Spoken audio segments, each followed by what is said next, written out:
کچھ لوگ خوشبو کی طرح ہوتے ہیں،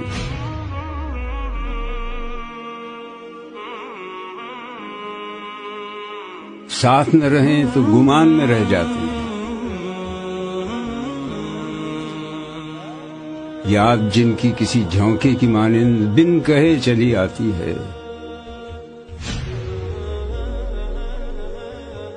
دل کی کھڑکی کھول کے خیال کے دریچوں میں بس جاتی ہے۔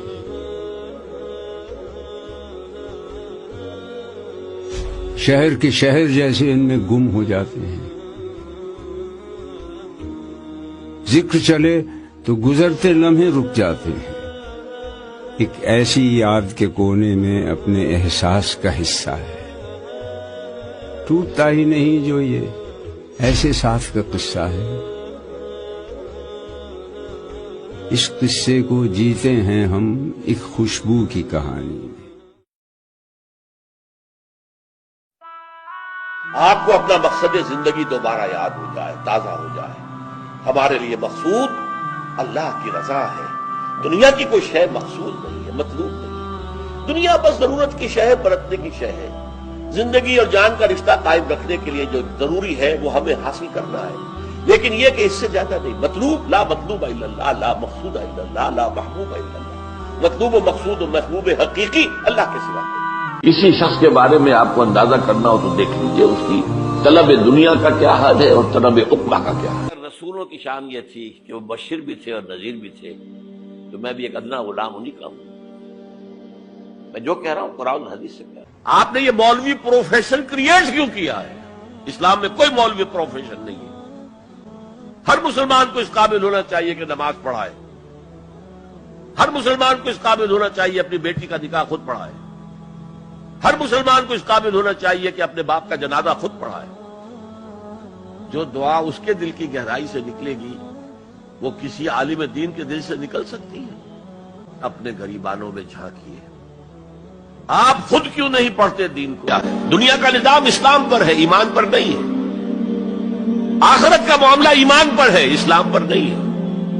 کوئی شخص مسلمانوں کا بہت بڑا قائد ہو، بہت بڑا لیڈر ہو، لیکن ہو سکتا ہے آخرت میں زیرو ہو۔ کسی کو دکھ میں دیکھو اور اس پوزیشن میں ہو کہ تم اس کا کوئی مداوع کر سکو اور نہ کرو، پھر تم چاہے مفسر ہو، محدث ہو، نیک نہیں ہو۔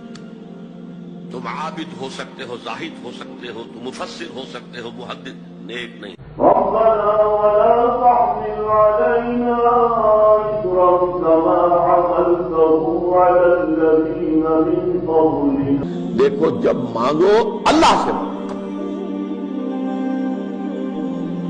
غیر اللہ کے سامنے ہاتھ دراز کرو ہی مت۔ میرا رب اور اس کی بات پامال، میرا اللہ اور اس کے دین کی دھجیاں بکھیری جا رہی ہوں۔ حضرت ابو بکر نے کیا فرمایا تھا؟ ایبدل الدین وانا حی، میرے ہوتے ہوئے ابھی میں زندہ ہوں اور دین میں کوئی تغیر و تبدل آ جائے گا۔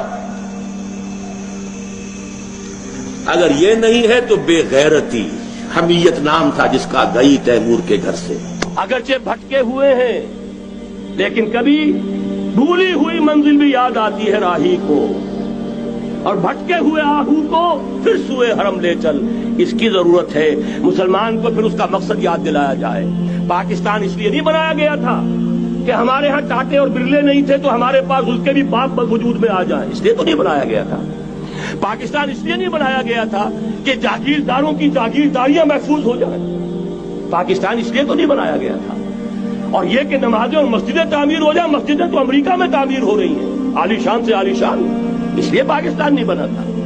آج بھی مسلمان، میں معذرت سے عرض کر رہا ہوں مولانا سے، آج بھی بھارتی مسلمان کی ایوریج نمازی ہونے کے اعتبار سے پاکستانی مسلمان سے کہیں بہتر۔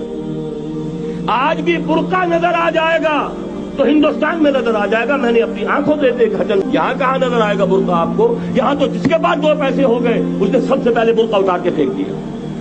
معلوم اچھی طرح سمجھ لیجئے، یہ چیزیں تو وہاں زیادہ ہیں یہاں کی نسبت۔ اصل ضرورت تھی کہ یہاں اس نظام کو قائم کیا جائے۔ اب وہ قوم کہیں نہیں ہے، ڈھونڈ اب اس کو چراغ رخ زیبا لے کر۔ وہ جو قوم ہوتی تھی، وہ جو 45, 46, 47 میں قوم وہ کہاں ہیں؟ اب تو قومیتیں ہیں، اب تو عصبیتیں، صوبائی عصبیتیں ہیں. تیزی سے بگڑ رہا ہے نظام ہمارا، اور ہمارا ایلیٹ طبقہ اوپر کا جو ہے وہ مغرب کے طرز پر جا چکا ہے. لیکن ہماری مڈل کلاسز میں، لوور کلاسز کے اندر ابھی کچھ اقدار ہیں شرم کی، حیا کی، عصمت کی، عفت کی. آپ پورا زوردار طریقے پر مہم چلا رہے ہیں کہ مسلمان ممالک سے بھی یہ ساری اقدار ختم کر دی جائے، کہ یہ مغرب یہودیوں کی سازش کے تحت اور امریکہ کی عظیم قوت کو استعمال کرتے ہوئے، سول سپریم پاور آن ارتھ، آج یہ ہمارے گرد گھیرا تنگ کرتے چلے آ رہے ہیں کہ ہمارا معاشرتی نظام بھی تلپٹ ہو جائے، درہم برہم ہو جائے، ہماری اقدار بھی ختم ہو جائے، ہمارے ہاں بھی عورت اور مرد بالکل برابر ہونے کے مدعی ہو کر میدان میں آ جائے، عورت مرد بن جائے، مرد عورت بن جائے. کاہے کے لیے؟ وہ اللہ کے بندو، قرآن سے بڑی موسیقی کوئی نہیں تھی. یہ ڈیوائن میوزک، تم نے اس موسیقی کے اندر لوگوں کو پاگل کیا ہے. دوال کھیلتے ہیں اور انہیں حال آتا ہے کیا؟ آپ انڈیویجول پارٹی، پرسنل پارٹی، بہت اعلیٰ کردار، بہت اعلیٰ تقویٰ، بہت زاہد، بہت عابد، سب کچھ ہے، لیکن اس نظام کا حصہ ہے جو نظام باطل ہے. آپ کس کی گواہی دے رہے ہیں؟ وَمَن لَّمْ يَحْكُم بِمَا أَنزَلَ اللَّهُ فَأُولَٰئِكَ هُمُ الْكَافِرُونَ. جو فیصلے نہیں کرتے اس چیز کے مطابق جو اللہ نے نازل کی ہے، وہی تو کافر ہے. تم نے کافر کس سے سمجھا ہے؟ سب سے بڑا گناہ ایک غیر اسلامی نظام کے تحت زندگی گزارنا. اگر آپ نے پیسیولی اس کے خلاف کوئی جدوجہد آپ نہیں کر رہے تو آپ کا ہر سانس جو ہے وہ حرام ہے. سانس، دو سانس بھی آہستہ کے نازک ہے، بہت کام آفاق کی اس کارگاہ شیشہ گری کا. اور اس سے بڑی جنگ کوئی نہیں اللہ کے خلاف. سودی کاروبار سارا ہمارے ساری معاشی نظام کے اندر سود اور جوا تانے بانے کی طریقے سے. یہ جوا ہوتا ہے نا اسٹاک مارکیٹ میں، ایک دم نیچے ایک دم اوپر. یہ دنیا کا وہ نظام ہے جاہلانہ. یہ ڈاکوؤں کا اڈا ہے یہ نظام، اللہ کے باغیوں کا. اور اس کی ہم سروس بھی کرتے ہیں، چاکری بھی کرتے ہیں، اس کے اندر سارا نظام بھی ہے، اور کسی کو ہوش ہی نہیں. اس نظام کے خلاف جدوجہد کرنا بھی فرض ہے. نہ علماء کو معلوم ہے، نہ علماء نے واضح کیا ہے. وہ ایک فقہی اسلام جو ہے اس میں تو یہ چیز ہے ہی نہیں. اس میں تو جہاد بھی فرض عین تو ہے ہی نہیں. جہاد کے معنی جنگ، اور جنگ جب ہوتی ہے تب ہوتی ہے. اگر دین کا غلبہ چاہتے ہو تو جہاد کرو، ثابت ہو گیا. نہیں کرتے ہو تو جہنم سے چھٹکارا پانے کا خیال بھی تمہاری خام خیالی ہے. میں عالم عرب کے بارے میں تو یقین سے کہہ رہا ہوں، احادیث نبویہ سے صاف ظاہر ہے. ویل للعرب من شر قد اقترب، عربوں کے لیے ہلاکت ہے. حدیث میں آتا ہے کہ ایک شخص کے 100 بیٹے ہو گئے تو 99 مر جائیں گے، ایک بچے گا. سب سے بڑے مجرم وہ ہیں.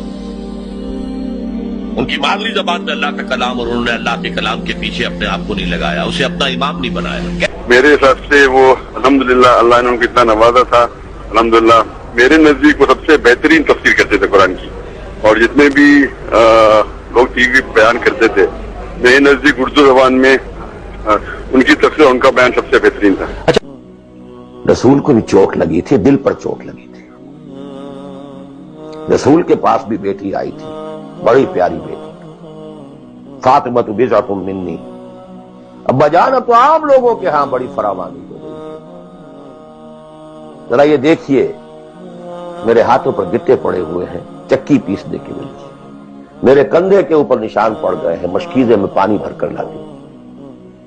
مجھے بھی کوئی کنیز، کوئی غلام عنایت ہو جائے.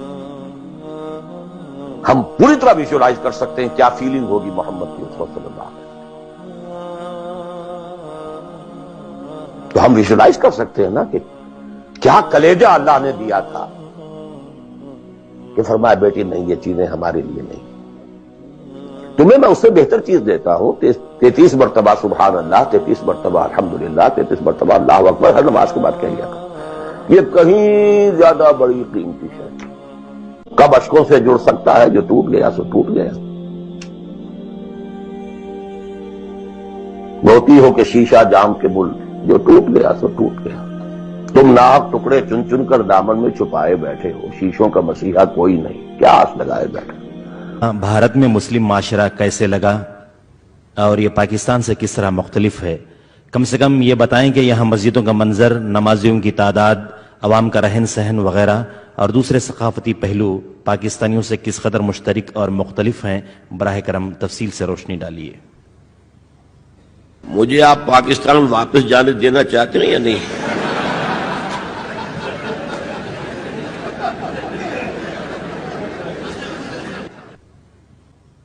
سوال یہ ہے کہ دل کی نماز کا اکثر چرچا ہوا کرتا ہے. جی سوال یہ ہے کہ اکثر دل کی نماز کا چرچا ہوا کرتا ہے، یہ دل کی نماز کا مسئلہ کیا ہے؟ کیا یہ سچ ہے؟ میں تو واقف نہیں ہوں، آپ سے پہلی مرتبہ سنا ہے. یہ میں جانتا ہوں کہ نماز دل کے ساتھ پڑھنی چاہیے، دلی آمادگی کے ساتھ پڑھنی چاہیے. معذرۃ الی ربکم، معذرت پیش کر سکو گے اللہ کے. اے اللہ میں نے اس نظام کے ساتھ ریکنسائل نہیں کیا. اے اللہ میں نے اپنی توانائیوں اور اپنی محنتوں سے نہ اپنے لیے کوئی جاگیر بنائی نہ اپنے لیے جائیداد بنائی. اے اللہ میں کوئی دولت چھوڑ کر نہیں مرا. اے اللہ میں نے اپنے بچوں کو بھی اسی کام کے لیے لگا دیا تھا. میں نے ان کی دنیا سے بڑھ کر ان کی عاقبت کی فکر کی ہے. نہیں کر سکا، آگے کچھ نہیں ہو سکا تو میں بے بس ہوں. ہر سی نفس کو موت کا مزہ چکھنا ہے، ہر جاندار کو موت کا مزہ چکھنا ہے. ثم الینا ترجعون، پھر ہماری طرف لوٹا دیے جاؤ. تو زندگی کی سب سے اہم حقیقت موت، اور موت کے بعد رجوع اللہ، آخرت. یہ سب سے بڑی حقیقت ہے. ایک حقیقت سب مانتے ہیں، سب جانتے ہیں، دوسری حقیقت کے اوپر پردہ پڑا.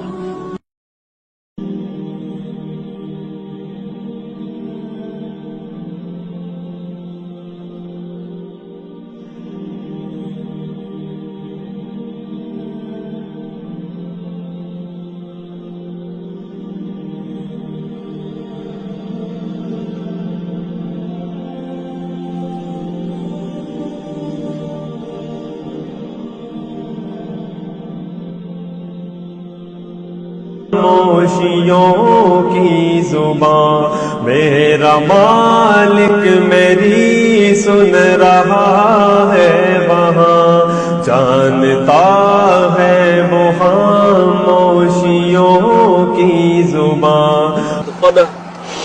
واغسله من نفسه من الخطايا كما نقيت الخيط الصوب كما نقيت الثوب الأبيض من الدنس. اللهم اغفر له وارحمه، اللهم اغفر له وارحمه، اللهم إنه كان وإنه يحتاج إلى مغفرة.